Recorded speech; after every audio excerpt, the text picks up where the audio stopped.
Chapter 29. Waiting. I called Mom from the school before I left and let her know I would be at the hospital. So she did what all moms must do and freaked out, asking if I was okay. Anyone in this situation probably thinks that a concerned parent is looking to see if you are physically hurt. Only now that I realized she was asking if I was okay to deal with what was going on. I wasn't okay. It wasn't until I got to the hospital that I realized this. My legs were covered in a dozen small scrapes from jumping into the ditch to get Sean.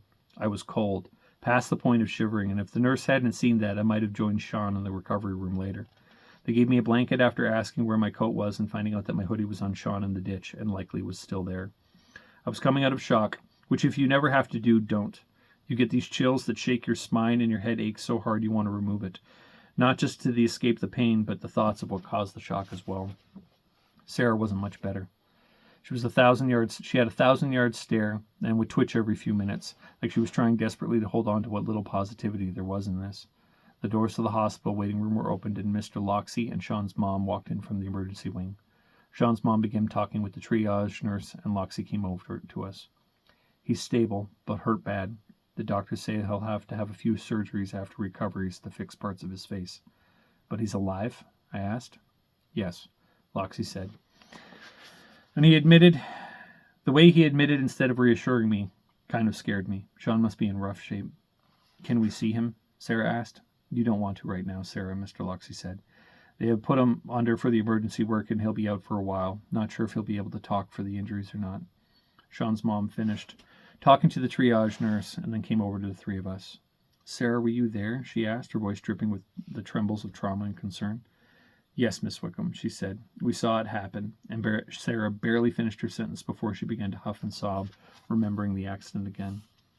Oh, darling, come here, she said, bringing Sarah into a hug, and Sarah continued to cry into her shoulder. Miss Wickham pulled her into a tight hug and cried as well.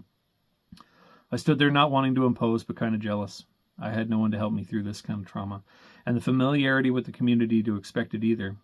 Something you lose in the city is the type of community that knows everyone. I knew the majority of people in my apartment building, even though we weren't technically shared a roof over my head. The people in apartment 305, 4 floors below me, certainly wouldn't be waiting for my mom outside a hospital if I got hit by a bus on the corner of Yonge and Bloor. But even though Sean lived miles from me on a different bus route, I knew him and his mom enough to be here, though. I thought it was both contradictory and beautiful in the distance the country-rural life brings people together, and while the urban sprawl often kept people separate. How people parked in the driveway here whenever something was happening at their house, how the garage door openers and high-rise life kept people from knowing each other deeply. You must be Chris, Sean's mom said, snapping me out of my thoughts. Yes, ma'am, I said. Sean speaks highly of you, she said, pulling me into a hug. Thank you for staying with him. You two are good friends. Do all this. She wiped a tired set of eyes that showed evidence of hours spent crying. You two can go home. Mr. Wickham is on his way. There's nothing else we can do but see how he heals and pray. Can we see him? Sarah asked.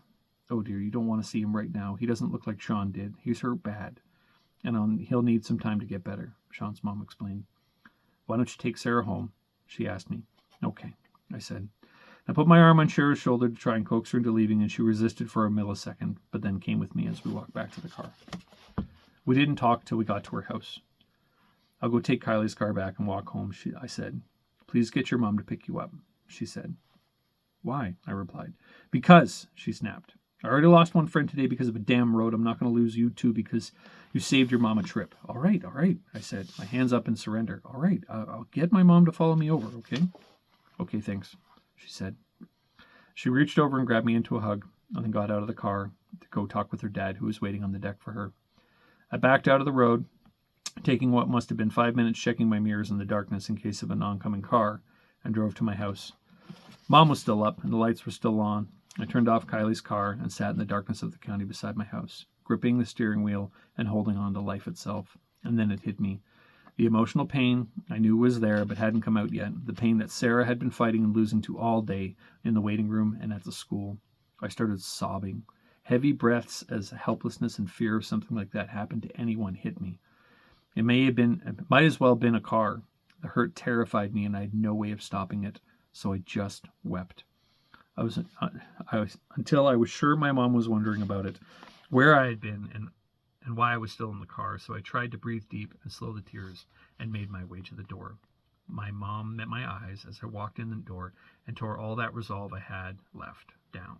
And I wept some more. Chapter 29. Still pretty deep. Hope you guys are enjoying this. The links for the book are in the descriptions below. Take care.